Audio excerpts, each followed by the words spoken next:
ਖਸ ਖਸ ਦਾਣਾ ਹੋਏ ਕੈ, ਖਾਕ ਅੰਦਰ ਹੋਏ ਖਾਕ ਸਮਾਵੈ। ਦੋਸਤ ਪੋਸਤ ਬੂਟ ਹੋਏ, ਰੰਗ ਬਿਰੰਗੇ ਫੁੱਲ ਖਿੜਾਵੈ। ਹੋਡਾ ਹੋਡੀ ਹੋਡੀਆਂ, ਇੱਕ ਦੋ ਇੱਕ ਚੜਾਓ ਚੜਾਵੈ। ਸੂਲੀ ਉੱਪਰ ਖੇਲਣਾ, ਪਿੱਛੋਂ ਦੇ ਸਿਰ ਛਤਰ ਧਰਾਵੈ। ਚੁਖ ਕੁਖ ਹੋਏ ਮਲਾਇਕੈ, ਲੋਹੂ ਪਾਣੀ ਰੰਗ ਰੰਗਾਵੈ। ਪਿਰਮ ਪਿਆਲਾ ਮਜਲਸੀ, ਜੋਗ ਭੋਗ ਸੰਜੋਗ ਬਣਾਵੈ। ਅਮਲੀ ਹੋਏ ਸੋ ਮਜਲਸ ਪਾਵੈ, ਅਮਲੀ ਹੋਏ ਸੋ ਮਜਲਸ ਪਾਵੈ। ਵਾਹਿਗੁਰੂ ਜੀ ਕਾ ਖਾਲਸਾ, ਵਾਹਿਗੁਰੂ ਜੀ ਕੀ ਫਤਿਹ। ਪਰਮ ਸਤਿਕਾਰਯੋਗ ਚਾਵਰ ਛਤਰ ਸਿੰਘਾਸਨ ਦੇ ਮਾਲਕ, ਗੁਰਤਾ ਗੱਦੀ ਤੇ ਸੁਭਾਈਮਾਨ, ਮਨੁੱਖਤਾ ਦੇ ਸਾਂਝੇ ਰਹਿਬਰ ਦੀਨ ਦਿਆਲ ਸੁਆਮੀ ਧੰਨ ਧੰਨ ਸਾਹਿਬ ਗੁਰੂ ਗ੍ਰੰਥ ਸਾਹਿਬ ਮਹਾਰਾਜ ਸੱਚੇ ਪਾਤਸ਼ਾਹ ਜੀ ਦੀ ਪਾਵਨ ਮੁਬਾਰਕ ਹਜ਼ੂਰੀ ਦੇ ਅੰਦਰ ਰੋਜ਼ਾਨਾ ਦੀ ਤਰ੍ਹਾਂ ਸੰਧਿਆ ਵੇਲੇ ਦੇ ਦੀਵਾਨਾਂ ਦੀ ਹਾਜ਼ਰੀ ਭਰ ਰਹੇ ਗੁਰੂ ਪਿਆਰ ਵਾਲੇ ਸਤਸੰਗੀ ਜਨੋ, ਵਡਭਾਗੇ ਹਾਂ ਜੋ ਸਾਹਿਬਾਂ ਦੀ ਅਪਾਰ ਦਇਆ ਮਿਹਰਮਤ ਦਾ ਸਦਕਾ ਪਾਵਨ ਗੋਦ ਦੇ ਅੰਦਰ ਜੁੜ ਕਰਕੇ ਗੁਰੂ ਪਿਆਰ ਵਾਲਿਆਂ ਪਾਸੋਂ ਸਾਹਿਬਾਂ ਦੀ ਅੰਮ੍ਰਿਤਮਈ ਬਾਣੀ ਦੇ ਕੀਰਤਨ ਦੇ ਨਾਲ ਸਾਂਝ ਬਣਾ ਰਹੇ ਸਾਂ। ਉਪਰੰਤ ਭਾਈ ਸਾਹਿਬ ਭਾਈ ਗੁਰਦਾਸ ਜੀ ਦੀਆਂ ਪਵਿੱਤਰ ਵਾਰਾਂ ਦੀ ਚੱਲ ਰਹੀ ਲੜੀਵਾਰ ਵਿਚਾਰ ਦੇ ਨਾਲ ਜੁੜਨ ਦਾ ਸੁਭਾਗ ਸਮਾਂ ਪ੍ਰਾਪਤ ਹੋਇਆ ਹੈ। ਇਸ ਲੜੀ ਦੇ ਤਹਿਤ ਪਿਛਲੇਰੇ ਦੀਵਾਨਾਂ ਦੇ ਅੰਦਰ ਚੌਥੀ ਵਾਰ ਦੀਆਂ 12 ਪੌੜੀਆਂ ਦੀ ਵਿਚਾਰ ਆਪ ਸੰਤਾਂ ਦੇ ਨਾਲ ਸਾਂਝੀ ਕੀਤੀ ਸੀ। ਅਗਲੇ ਦੀ 13 ਨੰਬਰ ਪੌੜੀ, ਜਿਸ ਦਾ ਪਾਠ ਆਪ ਜੀਆਂ ਨੇ ਸਤਿਕਾਰਯੋਗ ਭਾਈ ਸਾਹਿਬਾਂ ਪਾਸੋਂ ਸ਼੍ਰਵਣ ਕੀਤਾ ਹੈ, ਤੇ ਇਸ ਦੀ ਵਿਚਾਰ ਆਪ ਸੰਤਾਂ ਦੇ ਨਾਲ ਸਾਂਝੀ ਕਰਨੀ ਹੈ। ਨਾਲ ਹੀ ਅੱਜ ਜਿੱਥੇ ਸਿੱਖ ਕੌਮ ਦੇ ਅੰਦਰ ਇਤਿਹਾਸ ਲਿਖਣ ਵਾਲਿਆਂ ਨੇ ਹਰੇਕ ਵਾਰ ਇੱਕ ਨਿਆਰਾ ਵੱਖਰਾ ਦੁਨੀਆ ਦੇ ਵਿੱਚ ਮਿਸਾਲ ਕਾਇਮ ਕਰਦਾ ਹੋਇਆ ਇਤਿਹਾਸ ਲਿਖਿਆ ਹੈ, ਉੱਥੇ ਹੀ ਅੱਜ ਦਾ ਦਿਨ ਵੀ ਉਸੇ ਹੀ ਤਰੀਕੇ ਦੇ ਨਾਲ ਇੱਕ ਵੱਖਰੀ ਮਿਸਾਲ ਪੇਸ਼ ਕਰਦਿਆਂ ਹੋਇਆਂ ਤਾਰੀਖ ਦੇ ਪੰਨਿਆਂ ਦੇ ਉੱਤੇ ਉਸ ਇਤਿਹਾਸ ਨੂੰ ਉਕਰਿਆ ਗਿਆ। ਅੱਜ ਦੇ ਦਿਨ ਸਾਕਾ ਪੰਜਾ ਸਾਹਿਬ ਦੀ ਘਟਨਾ ਜੋ ਹੈ ਉਹ ਵਾਪਰੀ ਸੀ, ਤੇ ਇਸ ਦੀ ਵਿਚਾਰ ਦੇ ਨਾਲ ਵੀ ਆਪ ਸੰਤਾਂ ਦੇ ਨਾਲ ਸਾਂਝ ਬਣਾਉਣੀ ਹੈ। ਆਓ ਵਿਚਾਰਾਂ ਦੀ ਆਰੰਭਤਾ ਤੋਂ ਪਹਿਲਾਂ ਗੁਰੂ ਚਰਨਾਂ ਦੇ ਅੰਦਰ ਹਾਜ਼ਰੀ ਲਵਾਈਏ। ਬੜੇ ਪਿਆਰ ਅਤੇ ਅਦਬ ਸਹਿਤ ਆਖੋ ਜੀ, ਸਤਿਨਾਮ ਸ੍ਰੀ ਵਾਹਿਗੁਰੂ ਸਾਹਿਬ ਜੀ। ਵਾਹਿਗੁਰੂ ਜੀ ਖਸ ਖਸ ਦਾਣਾ ਹੋਏ ਕੈ, ਖਾਕ ਅੰਦਰ ਹੋਏ ਖਾਕ ਸਮਾਵੈ। ਜਦੋਂ ਤੱਕ ਅਸੀਂ ਆਪਣੇ ਆਪ ਨੂੰ ਉਸ ਜਗ੍ਹਾ ਦੇ ਨਾਲ ਮਿਲਾਉਂਦੇ ਨਹੀਂ, ਜਿਸ ਜਗ੍ਹਾ ਦੇ ਨਾਲ ਮਿਲ ਕਰਕੇ ਆਪਣੀ ਹੋਂਦ ਨੂੰ ਕਾਇਮ ਰੱਖ ਸਕੀਏ ਜਾਂ ਆਪਣੀ ਹੋਂਦ ਨੂੰ ਸੰਸਾਰ ਦੇ ਅੰਦਰ ਪ੍ਰਗਟ ਕਰ ਸਕੀਏ, ਉਦੋਂ ਤੱਕ ਸਾਡਾ ਕੋਈ ਬਹੁਤਾ ਮੁੱਲ ਨਹੀਂ ਪੈਂਦਾ। ਜ਼ਰੂਰੀ ਹੈ ਜਿਸ ਥਾਂ ਦੇ ਉੱਤੇ ਅਸੀਂ ਜਾ ਰਹੇ ਹਾਂ ਜਾਂ ਜਿਸ ਜਗ੍ਹਾ ਦੇ ਉੱਤੇ ਅਸੀਂ ਹੈਗੇ ਹਾਂ, ਉਹ ਜਗ੍ਹਾ ਉਨੀ ਕੁ ਕਾਮਯਾਬ ਹੋਣੀ ਚਾਹੀਦੀ ਹੈ। ਫਿਰ ਅਸੀਂ ਉਹਦੇ ਵਿੱਚ ਆਪਣੇ ਆਪ ਨੂੰ ਮਿਲਾ ਦਈਏ ਤੇ ਪ੍ਰਗਟ ਹੋਇਆ ਜਾ ਸਕਦਾ ਹੈ। ਭਾਈ ਗੁਰਦਾਸ ਜੀ ਉਦਾਹਰਨ ਦਿੰਦਿਆਂ ਹੋਇਆ ਕਹਿੰਦੇ ਨੇ, ਕਹਿੰਦੇ ਖਸਖਸ ਦਾ ਦਾਣਾ ਬਾਹਰ ਦੇਖਿਆ ਜਾਵੇ, ਜਿਹਨੂੰ ਨਹੀਂ ਪਤਾ ਬਹੁਤਾ, ਉਹਦੇ ਵਾਸਤੇ ਉਹਦੀ ਕੋਈ ਬਹੁਤੀ ਵਕਤ ਨਹੀਂ, ਕੋਈ ਬਹੁਤਾ ਕੀਮਤੀ ਨਹੀਂ ਹੈ। ਜੇ ਕਿਸੇ ਦੇ ਹੱਥ ਦੇ ਵਿੱਚ ਪਹੁੰਚ ਜਾਵੇ, ਉਹ ਉਹਨੂੰ ਕੁਝ ਸਮੇਂ ਦੇ ਵਿੱਚ ਖਤਮ ਕਰ ਦੇਵੇਗਾ। ਪਰ ਜੇ ਉਹੀ ਦਾਣਾ ਆਪਣੇ ਆਪ ਨੂੰ ਮਿਲਾ ਦੇਵੇ ਖਾਕ ਦੇ ਵਿੱਚ, ਮਿੱਟੀ ਦੇ ਵਿੱਚ, ਉਸ ਜਗ੍ਹਾ ਦੇ ਉੱਤੇ ਜਿੱਥੇ ਉਹਦੀ ਹੋਂਦ ਪ੍ਰਗਟ ਹੋ ਸਕਦੀ ਹੈ, ਆਪਣੇ ਆਪ ਨੂੰ ਉਸ ਖਾਕ ਦੇ ਵਿੱਚ ਮਿਲਾ ਦੇਵੇ ਤੇ ਸੱਚਮੁੱਚ ਸੰਸਾਰ ਦੇ ਅੰਦਰ ਉਹ ਪ੍ਰਗਟ ਹੋ ਸਕਦਾ। ਗੁਰੂ ਪਿਆਰਿਆਂ ਦੇ ਜੀਵਨ ਜਦੋਂ ਵੀ ਅਸੀਂ ਪੜ੍ਹਦੇ ਹਾਂ, ਇੱਕ ਨਹੀਂ ਹੈ, ਜਿਸ ਦਿਨ ਦਾ ਵੀ ਇਤਿਹਾਸ ਚੁੱਕ ਕੇ ਦੇਖ ਲਈਏ, ਤਾਰੀਖ ਦੇ ਪੰਨਿਆਂ ਨੂੰ ਫਰੋਲਿਆ ਜਾਵੇ, ਉਹੀ ਦਿਨ ਬੜਾ ਕੀਮਤੀ ਹੈ ਔਰ ਸੰਸਾਰ ਦੇ ਅੰਦਰ ਆਪਣੀ ਇੱਕ ਵੱਖਰੀ ਮਿਸਾਲ ਨੂੰ ਕਾਇਮ ਕਰਦਾ ਹੈ। ਮੈਂ ਅਕਸਰ ਬੇਨਤੀ ਕਰਦਾ, ਤੁਸੀਂ ਕਦੇ ਵੀ ਯਤਨ ਕਰਕੇ ਦੇਖਿਆ ਜੇ 1 ਜਨਵਰੀ ਤੋਂ ਲੈ ਕਰਕੇ 31 ਦਸੰਬਰ ਤੱਕ ਦਾ ਇਤਿਹਾਸ ਪੜ੍ਹ ਕੇ ਦੇਖਿਆ ਜੀ, ਸਹਿਜੀ ਇਹ ਗੱਲ ਸਮਝ ਆ ਜਾਏਗੀ ਕਿ ਸੰਸਾਰ ਦੇ ਅੰਦਰ ਹੋ ਸਕਦਾ ਹੈ ਕੋਈ ਖਾਸ ਦਿਨ ਮਨਾਉਂਦਾ ਹੋਵੇ ਕਿਸੇ ਦੀ ਸ਼ਹਾਦਤ ਦਾ, ਹੋ ਸਕਦਾ ਹੈ ਕੋਈ ਖਾਸ ਮਹੀਨਾ ਮਨਾਉਂਦਾ ਹੋਵੇ ਵੀ ਇਸ ਮਹੀਨੇ 'ਚ ਸਾਡੇ ਕਿਸੇ ਸਤਿਕਾਰਯੋਗ ਦੀ, ਸਾਡੇ ਕਿਸੇ ਬਜ਼ੁਰਗ ਦੀ ਸ਼ਹਾਦਤ ਹੋਈ ਸੀ ਸੰਸਾਰ ਦੇ ਅੰਦਰ। ਪਰ ਇੱਕ ਅਸੀਂ ਇੰਨੇ ਅਣਗਹਿਲੇ ਆ, ਸਾਡੀ ਕੌਮ ਦੀ ਤਰਾਸਦੀ ਇਹ ਹੋਈ ਪਈ ਹੈ, ਸਾਡੇ ਕੋਲ ਤੇ ਇੰਨਾ ਕੁ ਖਜ਼ਾਨਾ ਹੈ, ਇੱਕ ਵੀ ਦਿਨ ਸਾਡਾ ਐਸਾ ਨਹੀਂ ਹੈ ਵੀ ਜਿਸ ਦਿਨ ਅਸੀਂ ਉਹਨਾਂ ਸ਼ਹੀਦਾਂ ਨੂੰ ਚੇਤੇ ਨਾ ਰੱਖੀਏ। ਸਾਨੂੰ ਤੇ ਰੋਜ਼ਾਨਾ ਪ੍ਰੇਰਣਾ ਮਿਲਦੀ ਆ ਨਾ, ਕਿਸੇ ਕੌਮ ਨੂੰ ਇੱਕ ਦਿਨ ਦੇ ਵਿੱਚ ਪ੍ਰੇਰਣਾ ਮਿਲਦੀ ਹੋਵੇਗੀ, ਅੱਜ ਦੇ ਦਿਨ ਸਾਡੇ ਰਹਿਬਰ ਦੇ ਨਾਲ, ਸਾਡੇ ਕਿਸੇ ਬਜ਼ੁਰਗ ਦੇ ਨਾਲ ਆ ਮਾੜਾ ਹੋਇਆ, ਕਿਸੇ ਨੇ ਉਹਨਾਂ ਦੇ ਉੱਤੇ ਜ਼ੁਲਮ ਕੀਤਾ, ਕਿਸੇ ਦੇ ਅੰਦਰ ਇਹ ਭਾਵਨਾ ਕਿਸੇ ਇੱਕ ਮਹੀਨੇ ਦੇ ਵਿੱਚ ਭਾਵਨਾ ਭਰਦੀ ਹੋਵੇਗੀ ਵੀ ਆਹ ਮਹੀਨਾ ਸਾਡੇ ਵਾਸਤੇ ਬੜਾ ਕੀਮਤੀ ਹੈ, ਕਿਉਂਕਿ ਇਸ ਮਹੀਨੇ ਦੇ ਅੰਦਰ ਅਸੀਂ ਆਪਣੇ ਬਜ਼ੁਰਗਾਂ ਨੂੰ, ਆਪਣੇ ਸ਼ਹੀਦਾਂ ਨੂੰ ਇੱਥੇ ਯਾਦ ਕਰਦੇ ਹਾਂ। ਸਿੱਖਾ, ਤੇਰੇ ਵਾਸਤੇ ਤੇ ਕੋਈ ਦਿਨ ਹੈ ਹੀ ਨਹੀਂ ਹੈ ਕਿ ਜਿਸ ਦਿਨ ਤੂੰ ਇਹ ਕਹਿ ਸਕੇ ਵੀ ਅੱਜ ਦਾ ਦਿਨ ਹੀ ਸਿਰਫ ਮੇਰੇ ਵਾਸਤੇ ਖਾਸ ਹੈ। ਲਫ਼ਜ਼ ਕਈ ਵਾਰ ਵਰਤ ਲਈਦਾ ਹੈ, ਅੱਜ ਦਾ ਹੀ ਦਿਨ ਖਾਸ ਨਹੀਂ ਹੈ ਸਾਡੇ ਵਾਸਤੇ।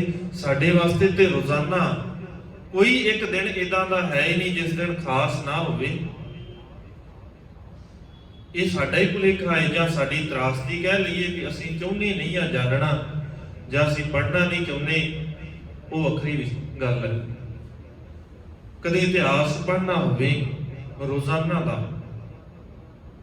ਤੇ ਅਜੇ ਤੱਕ ਸਾਰਿਆਂ ਤੋਂ ਉੱਤਮ ਦਰਜੇ ਦੀ ਜੇ ਕਿਸੇ ਨੇ ਰਚਨਾ ਲਿਖੀ ਹੈ, ਹਾਂ ਉਹਨਾਂ ਦੇ ਲਿਖਣ ਦਾ ਜਿਹੜਾ ਤਰੀਕਾ ਹੈ, ਢੰਗ ਹੈ, ਥੋੜਾ ਜਿਹਾ ਵੱਖਰਾ ਹੈ, ਜਾਂ ਉਹਨਾਂ ਦੀਆਂ ਤਰੀਕਾਂ ਦਾ ਜਿਹੜਾ ਮਸਲਾ ਹੈ ਥੋੜਾ ਜਿਹਾ ਕਈ ਵਾਰ ਅੱਗੇ ਪਿੱਛੇ ਹੋ ਜਾਂਦਾ। ਉਹ ਇੱਕ ਅਸੀਂ ਇਹ ਦੇਖਣਾ ਹੈ ਵੀ ਸਾਡੇ ਇਸ ਦਿਨ ਦੇ ਵਿੱਚ ਕਿਹੜੀ ਘਟਨਾ ਵਾਪਰੀ ਹੈ। ਕੁਝ ਕੁ ਤਰੀਕਾਂ ਦਾ ਹਮੇਸ਼ਾ ਹੀ ਹਰੇਕ ਲਿਖਾਰੀ ਦਾ, ਕਿਉਂਕਿ ਉਹਦੇ ਲਿਖਣ ਦਾ ਸੋਰਸ ਵੱਖਰਾ ਹੁੰਦਾ ਹੈ।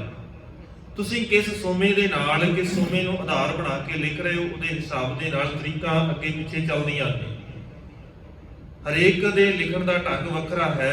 ਕਿਸੇ ਨੇ ਸੋਮੇ ਦਾ ਆਧਾਰ ਬਣਾ ਲਿਆ, ਆਧਾਰ ਉਹਨੇ ਲਿਖਤ ਦਾ ਆਪਣੀ ਦਾ ਬਣਾਇਆ, ਭਾਈ ਸੰਤੋਖ ਸਿੰਘ ਦੀ ਲਿਖਤ ਨੂੰ, ਗੁਰਪ੍ਰਤਾਪ ਸੂਰਜ ਗ੍ਰੰਥ ਨੂੰ।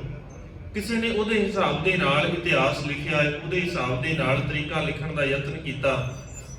ਹਾਲਾਂਕਿ ਉਹ ਬੜਾ ਔਖਾ ਕੰਮ ਹੈ, ਕਿਉਂਕਿ ਪੁਰਾਣੀਆਂ ਲਿਖਤਾਂ ਦੇ ਵਿੱਚ ਸਿੱਧੀਆਂ ਤਰੀਕਾਂ ਨਾਲ ਲਿਖ ਕਰਕੇ ਜਿੱਥੇ ਉਹ ਪੱਖ ਲਿਖਦੇ ਸਨ, ਵਦੀ ਤੇ ਸੁਧੀ ਲਿਖਦੇ ਸਨ, ਉੱਥੇ ਪ੍ਰਵਿਸ਼ਤੇ ਵੀ ਲਿਖੇ ਜਾਂਦੇ ਨੇ।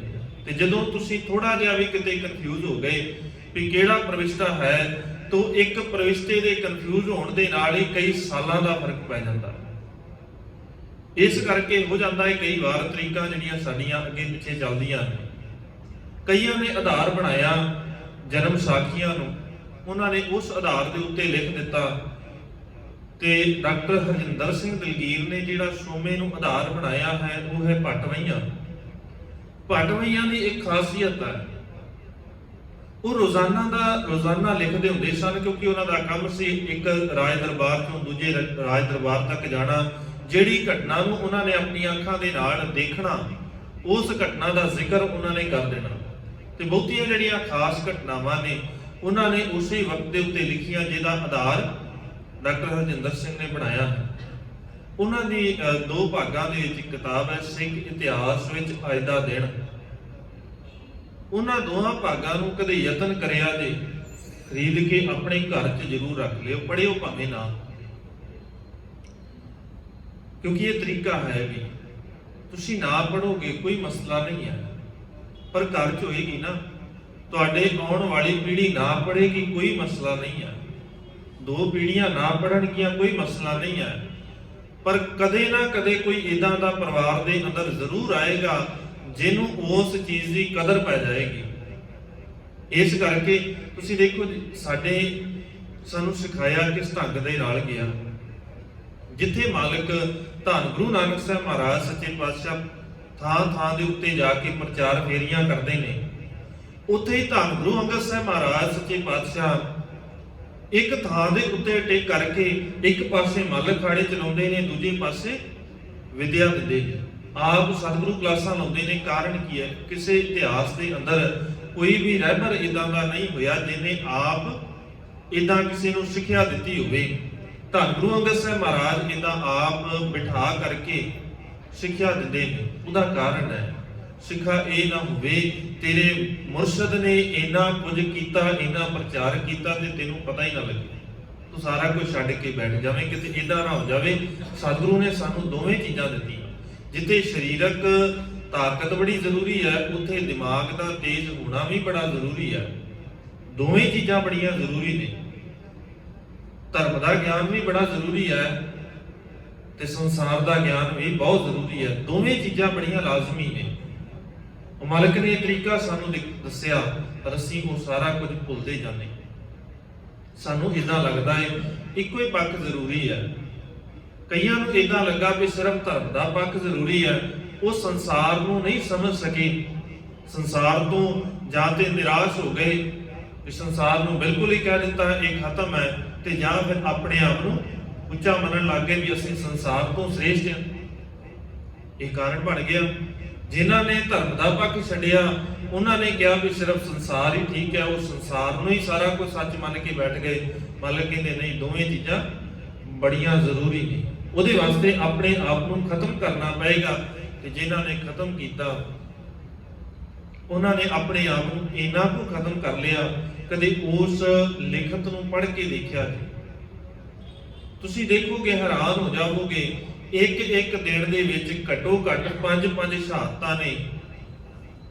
ਸਾਨੂੰ ਕੁਝ ਕੁ ਖਾਸ ਦਿਨਾਂ ਤੋਂ ਇਲਾਵਾ ਕੁਝ ਵੀ ਚੇਤਾ ਨਹੀਂ ਰਹਿੰਦਾ, ਉਹ ਵੀ ਚੇਤਾ ਕਰਾਉਣਾ ਪੈਂਦਾ ਹੈ। ਖਾਸ ਘਟਨਾਵਾਂ ਵੀ ਸਾਨੂੰ ਚੇਤਾ ਨਹੀਂ ਰਹਿੰਦੀਆਂ। ਕਾਰਨ ਹੈ ਵੀ ਅਸੀਂ ਚੇਤਾ ਰੱਖਣਾ ਨਹੀਂ ਚਾਹੁੰਦੇ। ਕਈ ਵਾਰ ਇਦਾਂ ਵੀ ਕਾਰਨ ਬਣਦੇ ਨੇ, ਜਾਂ ਸਾਡੇ ਆਲੇ ਦੁਆਲੇ ਦਾ ਮਾਹੌਲ ਇਦਾਂ ਦਾ ਸਿਰਜ ਦਿੱਤਾ ਜਾਂਦਾ ਹੈ ਕਿ ਸਾਨੂੰ ਲੱਗਦਾ ਹੈ ਵੀ ਇਹ ਬਹੁਤੀਆਂ ਲੋੜੀਂਦੀਆਂ ਨਹੀਂ ਹੈ। ਮੈਂ ਅਕਸਰ ਬੇਨਤੀ ਕਰਦਾ, ਜਿੱਦਾਂ ਦਾ ਅੱਜ ਮਾਹੌਲ ਬਣਿਆ ਹੋਇਆ ਹੈ, ਇਹ ਮਾਹੌਲ ਬਣਨ ਦਾ ਕਾਰਨ ਹੀ ਸਾਰਿਆਂ ਤੋਂ ਵੱਡਾ ਇਹ ਹੀ ਹੁੰਦਾ ਹੈ, ਜਦੋਂ ਕੋਈ ਘਟਨਾ ਲਗਾਤਾਰ ਵਾਪਰਨ ਲੱਗ ਜਾਵੇ ਫਿਰ ਸਾਡੇ ਦਿਮਾਗ ਦੇ ਉੱਤੇ ਬਹੁਤਾ ਅਸਰ ਨਹੀਂ ਪਾਉਂਦੀ। ਇਦਾਂ ਹੁੰਦਾ ਹੈ, ਲਗਾਤਾਰ ਕੋਈ ਘਟਨਾ ਵਾਪਰੇ ਨਾ, ਫਿਰ ਅਸੀਂ ਉਹਨੂੰ ਨਜ਼ਰ ਅੰਦਾਜ਼ ਕਰਨਾ ਸ਼ੁਰੂ ਕਰ ਦਿੰਦੇ, ਫਿਰ ਬਹੁਤਾ ਧਿਆਨ ਨਹੀਂ ਦਿੰਦੇ।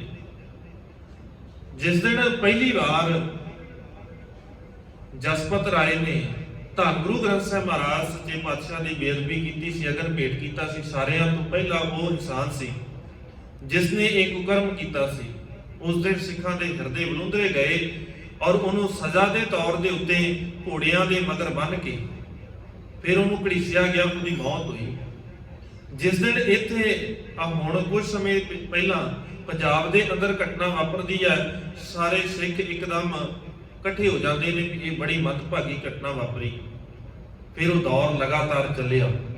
ਕੁਝ ਕੁ ਸਮਾਂ ਅਸੀਂ ਬੜਾ ਧਿਆਨ ਦਿੱਤਾ, ਇਹਨਾਂ ਗੱਲਾਂ ਦੇ ਵਾਸਤੇ ਚਰਚਾ ਕੀਤੀ, ਇਕੱਠੇ ਹੋਏ, ਤੇ ਜਿਸ ਦਿਨ ਲਗਾਤਾਰ ਇਹ ਘਟਨਾ ਵਾਪਰਨੀ ਸ਼ੁਰੂ ਹੋ ਗਈ, ਹੁਣ ਵੀ ਤੇ ਵਾਪਰ ਰਹੀਆਂ ਨੇ, ਕਦੇ ਕਿਸੇ ਪਿੰਡ ਦੇ ਵਿੱਚ, ਕਦੇ ਕਿਸੇ ਪਿੰਡ ਦੇ ਵਿੱਚ, ਅਸੀਂ ਧਿਆਨ ਹੀ ਨਹੀਂ ਦਿੰਦੇ।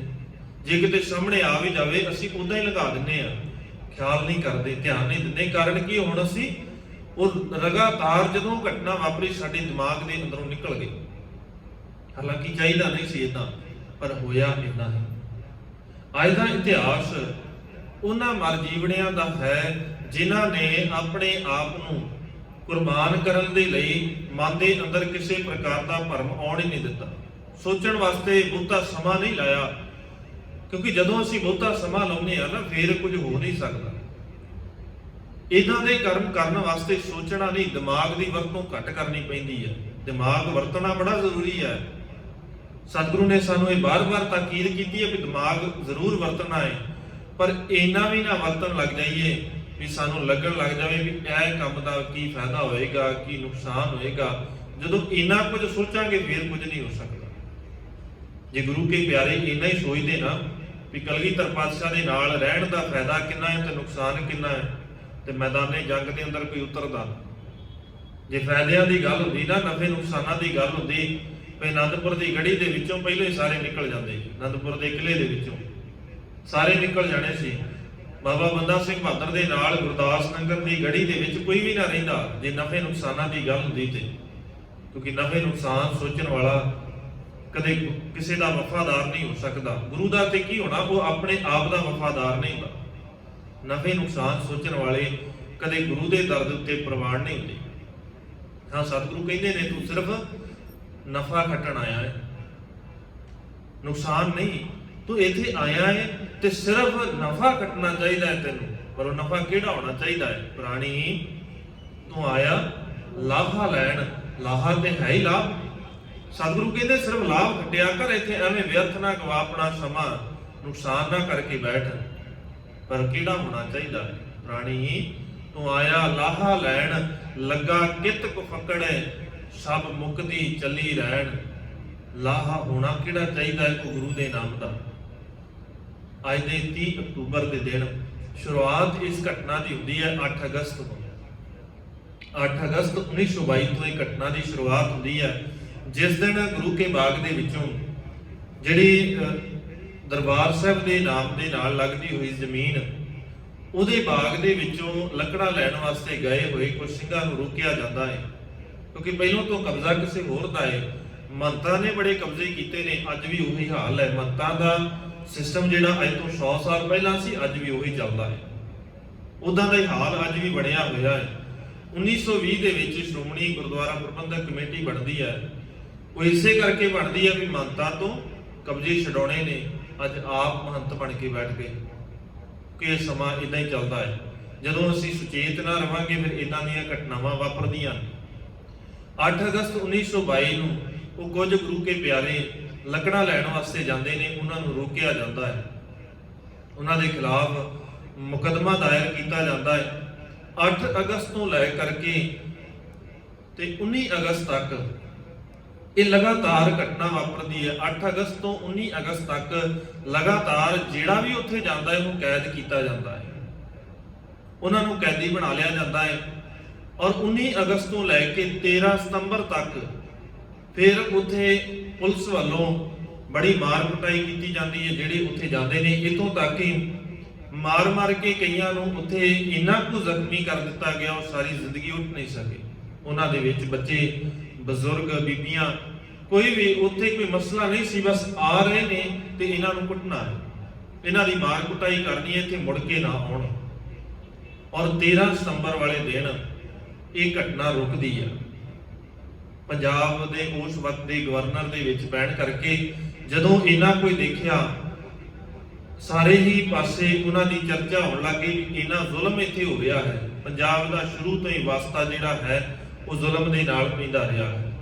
ਇਹ ਪਹਿਲੋਂ ਤੋਂ ਨਹੀਂ ਹੈ, ਇਹ ਉਸ ਵਕਤ ਤੋਂ ਹੈ ਜਦੋਂ ਤੋਂ ਤੁਸੀਂ ਇਤਿਹਾਸ ਨੂੰ ਪੜ੍ਹ ਕੇ ਦੇਖੋ, ਉਦੋਂ ਤੋਂ ਹੀ ਇੱਥੇ ਹਮਲਾਵਰ ਚੜ੍ਹ ਕੇ ਆਉਂਦੇ ਨੇ, ਉਦੋਂ ਤੋਂ ਹੀ ਇੱਥੇ ਜ਼ੁਲਮ ਹੁੰਦਾ ਹੈ। ਇਹ ਕੋਈ ਨਵਾਂ ਨਹੀਂ ਹੈ। ਜਦੋਂ ਵੀ ਤੁਸੀਂ ਦੇਖੋਗੇ ਇੱਥੇ ਇਹ ਪੰਜਾਬ ਦਾ ਇਤਿਹਾਸ ਤੁਹਾਨੂੰ ਇਦਾਂ ਦਾ ਹੀ ਮਿਲੇਗਾ, ਸ਼ਹਾਦਤਾਂ ਦੇ ਨਾਲ ਭਰਿਆ ਹੋਇਆ, ਜ਼ੁਲਮ ਦੇ ਨਾਲ ਭਰਿਆ ਹੋਇਆ, ਅਣਖੀਆਂ ਦੇ ਨਾਲ ਭਰਿਆ ਹੋਇਆ। ਕਿ ਸ਼ਹਾਦਤਾਂ ਉੱਥੇ ਹੀ ਹੋ ਸਕਦੀਆਂ ਨੇ ਜਿੱਥੇ ਅਣਖੀ ਹੋਣ। ਜਿੱਥੇ ਅਣਖੀ ਨਾ ਹੋਣ ਉੱਥੇ ਸ਼ਹਾਦਤਾਂ ਨਹੀਂ ਹੁੰਦੀਆਂ। ਉੱਥੇ ਕਤਲ ਹੋ ਸਕਦੇ ਨੇ, ਉੱਥੇ ਸ਼ਹਾਦਤਾਂ ਨਹੀਂ ਹੋ ਸਕਦੀਆਂ। ਕਤਲ ਹੁੰਦੇ ਨੇ ਬੜੇ ਥਾਵਾਂ ਦੇ ਉੱਤੇ, ਪਰ ਜਿੱਥੇ ਅਣਖੀ ਹੋਣ ਉੱਥੇ ਹੀ ਸ਼ਹਾਦਤਾਂ ਹੋ ਸਕਦੀਆਂ ਨੇ। ਪਰ ਪੰਜਾਬ ਸ਼ਹਾਦਤਾਂ ਦੇ ਨਾਲ ਭਰਿਆ ਹੋਇਆ ਹੈ। 13 ਸਤੰਬਰ ਤੋਂ ਬਾਅਦ ਫਿਰ ਉੱਥੇ ਕੈਦ ਕਰਨਾ ਦੁਬਾਰਾ ਤੋਂ ਸ਼ੁਰੂ ਕਰ ਦਿੱਤਾ। ਅੰਮ੍ਰਿਤਸਰ ਦੇ ਅੰਦਰ ਇੱਕ ਸੁਣਵਾਈ ਹੁੰਦੀ ਹੈ। ਸੁਣਵਾਈ ਤਾਂ ਕੀ ਹੋਣੀ ਹੁੰਦੀ ਹੈ, ਫੈਸਲੇ ਹਮੇਸ਼ਾ ਤੋਂ ਪਹਿਲਾਂ ਤੋਂ ਹੀ ਹੁੰਦੇ ਨੇ। ਅੱਜ ਵੀ ਪਹਿਲਾਂ ਤੋਂ ਹੀ ਨੇ, ਉਦੋਂ ਵੀ ਪਹਿਲਾਂ ਤੋਂ ਹੀ ਨੇ। ਕਿਉਂਕਿ ਜ਼ਾਲਮ ਨੂੰ ਪਤਾ ਹੈ ਕਿ ਮੈਂ ਕੀ ਕਰਨਾ ਹੈ, ਉਹ ਸਿਰਫ ਦੂਜਿਆਂ ਨੂੰ ਦਿਖਾਉਣ ਵਾਸਤੇ ਹੈ। ਦੂਜਿਆਂ ਨੂੰ ਦੱਸਣਾ ਹੁੰਦਾ ਹੈ ਵੀ ਅਸੀਂ ਜੀ ਬੜੇ ਧਰਮੀ ਆ, ਅਸੀਂ ਬੜੇ ਸਿਆਣਪ ਦੇ ਨਾਲ ਕੰਮ ਕਰਦੇ ਆ, ਪਰ ਫੈਸਲੇ ਪਹਿਲਾਂ ਤੋਂ ਹੀ ਹੁੰਦੇ ਨੇ। ਅੱਜ ਵੀ ਤੇ ਇਦਾਂ ਹੀ ਆ, ਕਿੰਨੇ ਥਾਵਾਂ ਦੇ ਉੱਤੇ ਫੈਸਲੇ ਪਹਿਲਾਂ ਤੋਂ ਹੀ ਹੋਏ ਨੇ, ਪਰ ਉਹ ਦਿਖਾਇਆ ਜਾਂਦਾ ਹੈ ਸੰਸਾਰ ਨੂੰ, ਦੁਨੀਆ ਨੂੰ ਵੀ ਅਸੀਂ ਜੀ ਬੜਾ ਨਿਆਂ ਦਾ ਕੰਮ ਕਰ ਰਹੇ ਆ ਜੀ। ਅਸੀਂ ਦੇਖੋ ਸੁਣਵਾਈ ਪੂਰਾ ਉਹ ਪ੍ਰੋਸੀਜਰ ਲੈ ਕੇ ਫਿਰ ਅਸੀਂ ਇਹ ਸਜ਼ਾ ਦਿੱਤੀ ਹੈ। ਹਾਲਾਂਕਿ ਉਹ ਸਿਰਫ ਹੁੰਦਾ ਟੂੰਗੀ ਹੈ, ਸੁਣਵਾਈ ਇੱਕ ਪਾਸੇ ਦੀ ਹੁੰਦੀ ਹੈ। ਔਰ ਇਦਾਂ ਹੀ ਕਰਦੇ ਆ ਵੱਖ-ਵੱਖ ਜੇਲ੍ਹਾਂ ਦੇ ਵਿੱਚ, ਫਿਰ ਉੱਥੋਂ ਕੈਦ ਕਰਕੇ ਸਿੱਖਾਂ ਨੂੰ ਭੇਜਿਆ ਜਾਂਦਾ ਹੈ। ਉਹਨਾਂ ਦੇ ਵਿੱਚੋਂ ਇੱਕ ਜੱਥਾ 29 ਅਕਤੂਬਰ 1922 ਨੂੰ ਅਟਕ ਦੀ ਜੇਲ੍ਹ ਵਾਲੇ ਪਾਸੇ ਨੂੰ ਤੋਰਿਆ ਜਾਂਦਾ ਹੈ।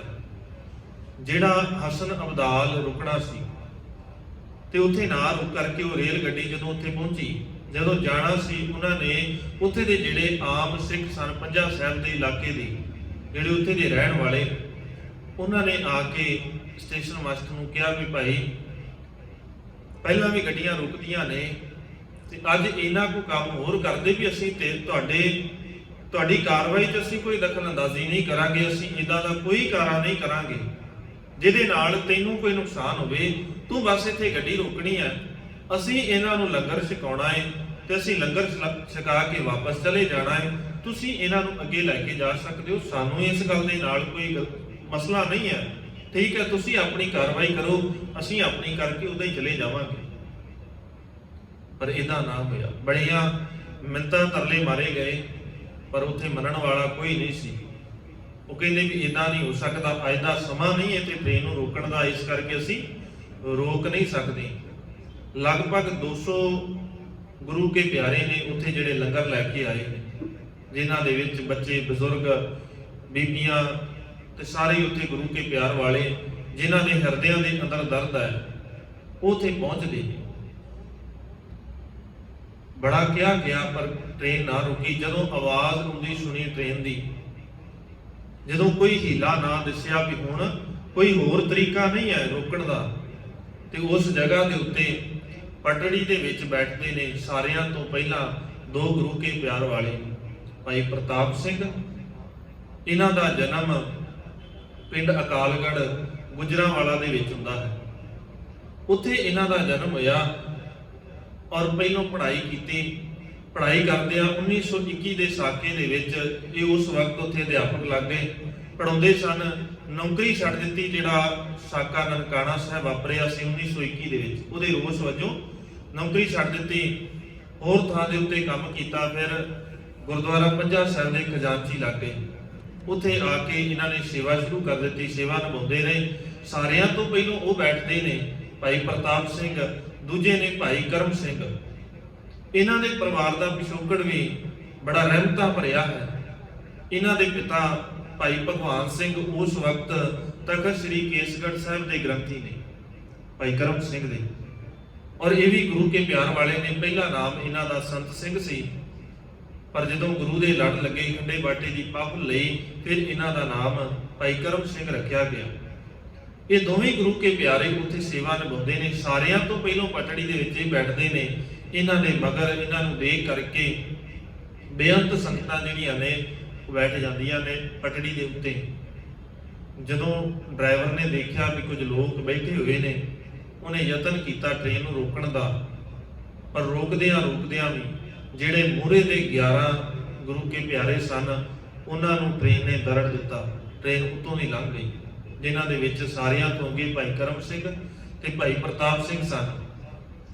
ਔਰ ਉੱਥੇ ਟ੍ਰੇਨ ਰੁਕੀ, ਲੰਗਰ ਪਾਣੀ ਛਕਾਇਆ ਤੇ ਜਿਹੜੇ 11 ਜਿਨ੍ਹਾਂ ਦੇ ਵਿੱਚੋਂ ਕੁਝ ਚੜ੍ਹਾਈ ਕਰ ਗਏ ਤੇ ਕੁਝ ਬੜੇ ਜ਼ਖਮੀ ਹੋ ਗਏ, ਜਿਨ੍ਹਾਂ ਦੇ ਵਿੱਚੋਂ ਇਹ ਦੋਵੇਂ ਗੁਰੂ ਕੇ ਪਿਆਰੇ ਵੀ ਬੜੇ ਜ਼ਖਮੀ ਸਨ। ਅਗਲੇ ਦਿਨ 30 ਅਕਤੂਬਰ ਨੂੰ ਇਹਨਾਂ ਨੂੰ ਲਿਆਂਦਾ ਗਿਆ ਤੇ ਉੱਥੇ ਤੱਕ ਆਉਂਦਿਆਂ ਵਾਪਸੀ ਤੱਕ ਇਹ ਚੜ੍ਹਾਈ ਕਰਕੇ ਸੰਸਾਰ ਤੋਂ। ਪਰ ਇੱਕ ਖਾਸ ਇਤਿਹਾਸ ਲੈ ਕੇ ਚਲੇ ਗਏ, ਜਿਸ ਇਤਿਹਾਸ ਨੂੰ ਸੰਸਾਰ ਦੇ ਅੰਦਰ ਜਦੋਂ ਤੱਕ ਪੜ੍ਹਿਆ ਜਾਏਗਾ ਆਪਣੇ ਆਪ 'ਚ ਇੱਕ ਮਿਸਾਲ ਕਾਇਮ ਕਰਕੇ ਗਏ ਨੇ। ਪਰ ਮਿਸਾਲ ਉਹੀ ਕਾਇਮ ਕਰ ਸਕਦਾ ਜਿਹੜਾ ਆਪਣੇ ਆਪ ਨੂੰ ਗੁਰੂ ਦੇ ਨਾਲ ਇੰਨਾ ਕੁ ਜੋੜ ਲਵੇ, ਨਫੇ ਨੁਕਸਾਨ ਨਹੀਂ। ਹੁਣ ਜੇ ਉਹ ਵੀ ਸੋਚਦੇ ਵੀ ਇੱਥੇ ਬੈਠਾਂਗੇ, ਅੱਗੇ ਆ ਸਾਨੂੰ ਬੈਠਣਾ ਪੈਣਾ ਹੈ, ਟ੍ਰੇਨ ਨਾ ਰੁਕੀ ਤੇ ਫਿਰ ਕੀ ਹੋਏਗਾ, ਜੇ ਨਾ ਰੁਕੀ ਤੇ ਸਾਡਾ ਕੀ ਬਣੇਗਾ, ਫਿਰ ਇਦਾਂ ਨਹੀਂ ਸੋਚਿਆ ਜਾ ਸਕਦਾ। ਉੱਥੇ ਤੇ ਉਸੇ ਵੇਲੇ ਫੈਸਲਾ ਲੈਣਾ ਪਏਗਾ ਵੀ ਗੁਰੂ ਵਾਲੇ ਪਾਸੇ ਖੜਨਾ ਹੈ ਕਿ ਬਾਕੀਆਂ ਵਾਲੇ ਪਾਸੇ ਖੜਨਾ ਹੈ। ਇਸ ਗੱਲ ਦੇ ਨਾਲ ਮਸਲਾ ਨਹੀਂ ਹੈ ਵੀ ਪ੍ਰਾਪਤੀ ਕੀ ਹੋਵੇਗੀ, ਮਸਲਾ ਇਸ ਗੱਲ ਦਾ ਹੈ ਵੀ ਖਲੋਤੇ ਕਿਹੜੇ ਪਾਸੇ ਆ। ਉੱਥੇ ਬੈਠ ਕੇ ਜਿਨ੍ਹਾਂ ਨੇ ਪੜ੍ਹਿਆ ਹੋਵੇ ਨਾ ਇਹ ਬਚਨ ਵੀ ਮਾਲਕ ਤੇਰੇ ਦਰ ਦੇ ਉੱਤੇ ਆਏ ਆ, ਹੁਣ ਜਿਵੇਂ ਤੈਨੂੰ ਚੰਗਾ ਲੱਗੇ, ਜੇ ਸੁਖ ਦੇ ਤਾਂ ਤੁਝੈ ਅਰਾਧੀ, ਦੁੱਖ ਵੀ ਤੁਝੈ ਧਿਆਈ, ਜੇ ਭੁੱਖ ਦੇ ਤਾਂ ਇਤ ਹੀ ਰਾਜਾ, ਦੁੱਖ ਵਿੱਚ ਸੁਖ ਮਨਾਈ। ਜਿਹੜੇ ਦੁੱਖਾਂ ਦੇ ਵਿੱਚੋਂ ਸੁਖ ਮਨਾਉਣ ਲੱਗ ਜਾਣ, ਜਿਹੜੇ ਕਹਿਣਾ ਸ਼ੁਰੂ ਕਰ ਦੇਣ ਤਨ ਮਨ ਕਾਟ ਕਾਟ ਸਭ ਅਰਪੀ, ਵਿੱਚ ਅਗਨੀ ਆਪ ਜਲਾਈ। ਜਿਹੜੇ ਕਹਿੰਦੇ ਹੋ ਨਾ ਵੀ ਇਦਾਂ ਸਤਿਗੁਰੂ ਕੋਈ ਗੱਲ ਨਹੀਂ ਹੈ, ਸਰੀਰ ਵੱਢੇ ਜਾਣ, ਕੋਈ ਮਸਲਾ ਨਹੀਂ ਇਸ ਗੱਲ ਦਾ, ਬਸ ਇੰਨਾ ਕੁ ਤੂੰ ਬਖਸ਼ਿਸ਼ ਕਰਦੇ ਵੀ ਇੰਨੀ ਕੁ ਰਹਿਮਤ ਕਰੀ ਵੀ ਤੇਰੇ ਚਰਨਾਂ ਤੋਂ ਦੂਰ ਨਾ ਹੋ ਜਾਈਏ, ਤੇਰੇ ਤੋਂ ਦੂਰ ਨਾ ਹੋ ਜਾਈਏ। ਕਿੰਨਾ ਕੁਝ ਸਹਿਣਾ ਪੈ ਜਾਵੇ, ਇਸ ਗੱਲ ਦੇ ਨਾਲ ਕੋਈ ਮਸਲਾ ਨਹੀਂ ਹੈ। ਔਰ ਹੋਇਆ ਉਹੀ ਕਰ ਸਕਦੇ ਨੇ ਇਦਾਂ ਜਿਨ੍ਹਾਂ ਨੇ ਉਸ ਖਸਖਸ ਦੇ ਦਾਣੇ ਵਾਂਗ ਆਪਣੇ ਆਪ ਨੂੰ ਗੁਰੂ ਚਰਨਾਂ ਦੇ ਅੰਦਰ, ਗੁਰੂ ਦੀ ਧੂੜੀ ਦੇ ਵਿੱਚ ਮਿਲਾ ਲਿਆ ਹੋਵੇ। ਦੋਸਤ ਪੋਸਤ ਬੂਟ ਹੋਏ, ਰੰਗ ਬਰੰਗੀ ਫੁੱਲ ਖਿੜਾਵੇ। ਉਸ ਖਸਖਸ ਤੋਂ ਫਿਰ ਪੋਸਤ ਦਾ ਬੂਟਾ ਤਿਆਰ ਹੁੰਦਾ ਹੈ, ਜਿਹੜਾ ਵੱਖਰੇ ਵੱਖਰੇ ਸੋਹਣੇ ਰੰਗਾਂ ਦੇ ਫੁੱਲਾਂ ਨੂੰ ਪੈਦਾ ਕਰਦਾ ਹੈ। ਹੋਡਾ ਹੋਡੀ ਹੋਡੀਆਂ, ਇੱਕ ਤੋਂ ਇੱਕ ਚੜਾਓ ਚੜਾਵੇ। ਔਰ ਉਹਨਾਂ ਫੁੱਲਾਂ ਤੋਂ ਪੋਸਤ ਦੀਆਂ ਵੱਖ-ਵੱਖ ਡੋਡੀਆਂ ਪੈਦਾ ਹੁੰਦੀਆਂ ਨੇ, ਔਰ ਸਾਰੀਆਂ ਹੀ ਇੱਕ ਤੋਂ ਇੱਕ ਵਧੀਆ ਹਨ। ਸੂਲੀ ਉੱਪਰ ਖੇਲਣਾ, ਪਿੱਛੋਂ ਦੇ ਸਿਰ ਛਤਰ ਧਰਾਵੇ। ਔਰ ਉਹ ਇੱਕ ਟਹਿਣੀ ਦੇ ਉੱਤੇ ਲੱਗੀਆਂ ਨੇ, ਔਰ ਉਹਨਾਂ ਦੇ ਉਤਲੇ ਪਾਸੇ ਬੜੇ ਸੋਹਣੇ ਫੁੱਲ ਖਿੜਦੇ ਹਨ। ਚੁੱਖ ਕੁੱਖ ਹੋਏ ਮਲਾਇਕੈ, ਲੋਹੂ ਪਾਣੀ ਰੰਗ ਰੰਗਾਵੇ। ਔਰ ਉਹਨਾਂ ਦੇ ਉੱਤੇ ਬੜਾ ਸੋਹਣਾ ਰੰਗ ਹੈ, ਔਰ ਜਦੋਂ ਉਹਨਾਂ ਨੂੰ ਮਲ ਕੇ ਪਾਣੀ ਦੇ ਵਿੱਚ ਪਾਇਆ ਜਾਂਦਾ ਹੈ ਤੇ ਪਾਣੀ ਦਾ ਰੰਗ ਵੀ ਲਾਲ ਕਰ ਦਿੰਦੀਆਂ ਹਨ। ਬਿਰਮਾ ਪਿਆਲਾ ਮਜਸੇ, ਜੋਗ ਭੋਗ ਸੰਜੋਗ ਬਣਾਵੇ। ਪਿਰਮ ਪਿਆਲਾ ਮਜਲਸੀ, ਮਜਲਸ ਦੇ ਅੰਦਰ ਉਹੀ ਬੈਠਦੇ ਨੇ ਜਿਨ੍ਹਾਂ ਨੂੰ ਕਿਸੇ ਖਾਸ ਚੀਜ਼ ਦੇ ਨਾਲ ਲਗਾਵ ਹੋਵੇ, ਦੂਜਾ ਨਹੀਂ ਬੈਠ ਸਕਦਾ। ਔਰ ਮਜਲਸ ਕਿਹੜੀ ਹੋਵੇ, ਇਹ ਉਹਦੀ ਆਪਣੀ ਸੋਚ ਦੇ ਨਾਲ ਜਾਂ ਉਹਦੇ ਸੁਭਾਅ ਦੇ ਨਾਲ ਸਿਰਜੀ ਜਾਂਦੀ ਹੈ। ਹਰੇਕ ਆਪਣੇ ਸੁਭਾਅ ਦੇ ਨਾਲ ਮਜਲਸ ਦੇ ਅੰਦਰ ਬੈਠਦਾ, ਇਕੱਠ ਦੇ ਵਿੱਚ ਉਸੇ 'ਚ ਹੀ ਬੈਠੇਗਾ ਜਿੱਥੇ ਜਿਹਨੂੰ ਚੰਗਾ ਲੱਗਦਾ ਹੈ। ਕੋਈ ਗੁਰੂ ਕੇ ਪਿਆਰ ਵਾਲਾ ਹੋਵੇਗਾ, ਉਹ ਗੁਰੂ ਕੇ ਪਿਆਰਿਆਂ ਦੀ ਸੰਗਤ 'ਚ ਬੈਠੇਗਾ।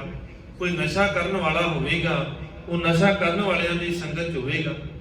ਕੋਈ ਚੋਰ ਲੁਟੇਰਾ ਡਾਕੂ ਠੱਗ ਜਿੱਦਾਂ ਦਾ ਕੋਈ ਹੈ ਉਦਾਂ ਦੀ ਸੰਗਤ ਦੇ ਵਿੱਚ ਬੈਠਦਾ ਹੈ। ਤੇ ਉਸ ਨਸ਼ੇ ਨੂੰ ਕਰਕੇ ਫਿਰ ਉਹ ਕੀ ਕਰਦਾ ਹੈ, ਜੋਗ ਭੋਗ ਸੰਜੋਗ ਬਣਾਵੇ।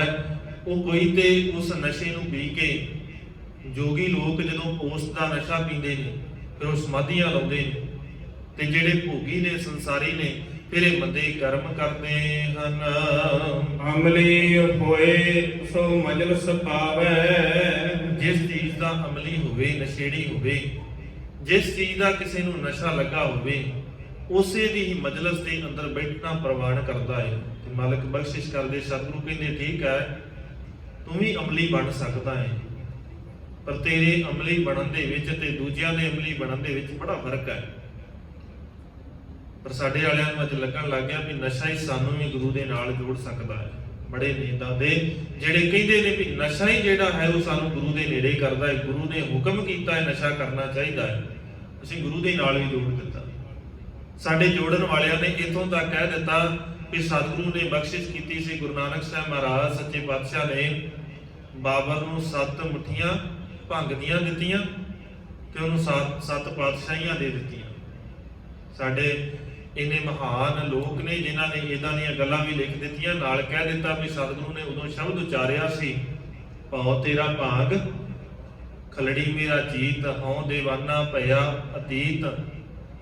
ਨਾਲ ਕਹਿ ਦਿੱਤਾ ਵੀ ਸਤਿਗੁਰੂ ਨੇ ਉਸ ਵਕਤ ਇਹ ਸ਼ਬਦ ਉਚਾਰਿਆ ਸੀ। ਮਾਲਕ ਕਹਿੰਦੇ ਦੇਖ ਸੰਸਾਰ ਦੇ ਲੋਕ ਭੰਗ ਪੀਂਦੇ ਹੋਣਗੇ ਤੇਰੇ ਨਾਲ ਜੁੜਨ ਵਾਸਤੇ, ਪਰ ਮੇਰੇ ਲਈ ਭੰਗ ਕਿਹੜੀ ਹੈ? ਭਉ ਤੇਰਾ ਭਾਗ, ਤੇਰਾ ਡਰ ਹੀ ਮੇਰੇ ਵਾਸਤੇ ਭੰਗ ਹੈ। ਮੈਨੂੰ ਤੇਰੀ ਭੰਗ ਦੀ ਲੋੜ ਨਹੀਂ ਹੈ ਸਮਾਧੀ ਲਾਉਣ ਵਾਸਤੇ। ਪਰ ਸਾਨੂੰ ਇਦਾਂ ਲੱਗਣ ਲੱਗ ਗਿਆ ਵੀ ਸਤਿਗੁਰੂ ਨੇ ਕਿਹਾ ਹੈ ਵੀ ਕਿਤੇ ਭੰਗ ਹੀ ਪੀ ਲੈਣੀ ਚਾਹੀਦੀ ਹੈ। ਮਾਲਕ ਕਹਿੰਦੇ ਦੇਖ ਸਿਆਣਾ ਹੈ, ਜੇ ਅੰਮ੍ਰਿਤ ਦਾ ਵਪਾਰੀ ਆ ਨਾ ਫਿਰ ਮਾੜੇ ਨਸ਼ਿਆਂ ਵੱਲ ਨਾ ਜਾਵੀਂ। ਅੰਮ੍ਰਿਤ ਕਾ ਵਪਾਰੀ ਹੋਵੇ ਕਿਆ ਮਦ ਸ਼ੂਸ਼ੈ ਭਾਉ ਧਰੈ। ਉਹ ਇਹੋ ਜਿਹੇ ਨਸ਼ੇ ਦੇ ਤੇ ਨੇੜੇ ਵੀ ਨਹੀਂ ਜਾਂਦਾ। ਸਾਨੂੰ ਲੱਗਣ ਲੱਗ ਗਿਆ ਸੀ ਧਰਮੀ ਇਦਾਂ। ਮਾਲਕ ਕਹਿੰਦੇ ਠੀਕ ਹੈ ਅਮਲੀ ਹੋਣਾ ਚਾਹੀਦਾ ਹੈ, ਪਰ ਕਿਹੜਾ?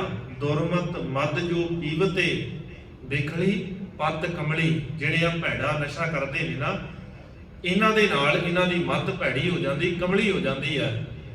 ਅਸਲ 'ਚ ਅਮਲੀ ਕਿਹੜੇ ਨੇ? ਰਾਮ ਰਸਾਇਣ ਜੋ ਰੱਤੇ ਨਾਨਕ ਸੱਚ ਅਮਲੀ। ਆ ਸੱਚ ਦੇ ਅਮਲੀ ਨੇ ਜਿਹੜੇ ਰੱਬ ਜੀ ਦੇ ਨਾਮ ਰੂਪ ਰਸਾਇਣ ਦੇ ਨਾਲ, ਇਸ ਨਸ਼ੇ ਦੇ ਨਾਲ, ਗੁਰੂ ਦੇ ਹੁਕਮ ਦੇ ਨਾਲ, ਗੁਰੂ ਦੇ ਡਰ ਦੇ ਨਾਲ, ਭਾਵਨਾ ਦੇ ਨਾਲ ਜੁੜਦੇ ਨੇ।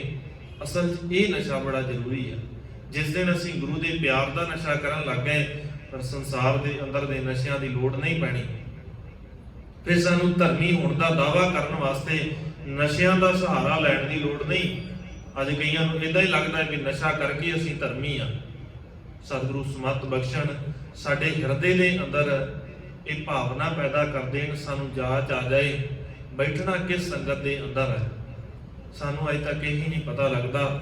ਸਾਨੂੰ ਇਦਾਂ ਲੱਗਦਾ ਹੈ ਸਾਡੀ ਉਸਤਤ ਕਰਨ ਵਾਲਿਆਂ ਦੀ ਸੰਗਤ ਕਰੀਏ ਅਸੀਂ ਤੇ ਉਹੀ ਚੰਗੀ ਹੈ, ਸਾਡੇ ਨਾਲ ਚੰਗਾ ਬੋਲਣ ਵਾਲਿਆਂ ਦੀ ਸਿਰਫ ਸੰਗਤ ਕਰੀਏ ਤੇ ਉਹੀ ਸੰਗਤ ਚੰਗੀ ਹੈ, ਸਾਡੇ ਸਟੇਟਸ ਵਾਲਿਆਂ ਦੇ ਨਾਲ ਬੈਠੀਏ ਉਹੀ ਸੰਗਤ ਚੰਗੀ ਹੈ। ਮਾਲਕ ਕਹਿੰਦੇ ਨਹੀਂ, ਸੰਗਤ ਉਹ ਚੰਗੀ ਹੈ ਜਿਸ ਸੰਗਤ ਦੇ ਵਿੱਚ ਰੱਬ ਜੀ ਦੀ ਗੱਲ ਹੁੰਦੀ ਹੋਵੇ। ਆ ਹਜ਼ੂਮੇ ਖੁਸ਼ ਕਿ ਬਹਿਰੇ ਬੰਦਗੀ ਔਸਤ, ਆ ਹਜ਼ੂਮੇ ਖੁਸ਼ ਕਿ ਬਹਿਰੇ ਜ਼ਿੰਦਗੀ ਔਸਤ। ਉਹ ਹਜ਼ੂਮ, ਉਹ ਇਕੱਠ ਭਾਈ ਨੰਦ ਲਾਲ ਸਿੰਘ ਜੀ ਕਹਿੰਦੇ ਨੇ ਚੰਗਾ ਹੈ ਜਿੱਥੇ ਜ਼ਿੰਦਗੀ ਦੀ ਗੱਲ ਹੁੰਦੀ ਹੋਵੇ, ਜਿੱਥੇ ਬੰਦਗੀ ਦੀ ਗੱਲ ਹੁੰਦੀ ਹੋਵੇ, ਜਿੱਥੇ ਸੰਸਾਰ ਦੀਆਂ ਗੱਲਾਂ ਹੁੰਦੀਆਂ ਹਨ। ਉਹ ਇਕੱਠ ਕਿਤੇ ਤੇਰੇ ਵਾਸਤੇ ਬਹੁਤਾ ਲਾਹੇਵੰਦ ਨਹੀਂ ਹੈ। ਸਤਿਗੁਰੂ ਦਇਆ ਕਰਨ, ਸਮਤ ਬਖਸ਼ ਦੇਣ, ਸਾਡੇ ਹਿਰਦਿਆਂ ਦੇ ਅੰਦਰ ਟਿਕਾ ਗੁਰੂ ਦਾ ਸ਼ਬਦ, ਗੁਰੂ ਦੀ ਭੈ ਭਾਵਨੀ ਔਰ ਐਸੇ ਮਹਾਨ ਸੂਰਬੀਰ ਸ਼ਹੀਦਾਂ ਦੇ ਪਾਏ ਹੋਏ ਪੂਰਨਿਆਂ ਦੇ ਉੱਤੇ ਚੱਲਣ ਦਾ ਬਲ ਉਦਮ ਬਖਸ਼ ਦੇਣ। ਵਿਚਾਰਾਂ ਕਰਦਿਆਂ ਹੋਈਆਂ ਬੇਅੰਤ ਭੁੱਲਾਂ ਦੀ ਖਿਮਾ। ਬੁਲਾਓ ਜੀ ਫਤਿਹ, ਆਖੋ ਜੀ ਵਾਹਿਗੁਰੂ ਜੀ ਕਾ ਖਾਲਸਾ।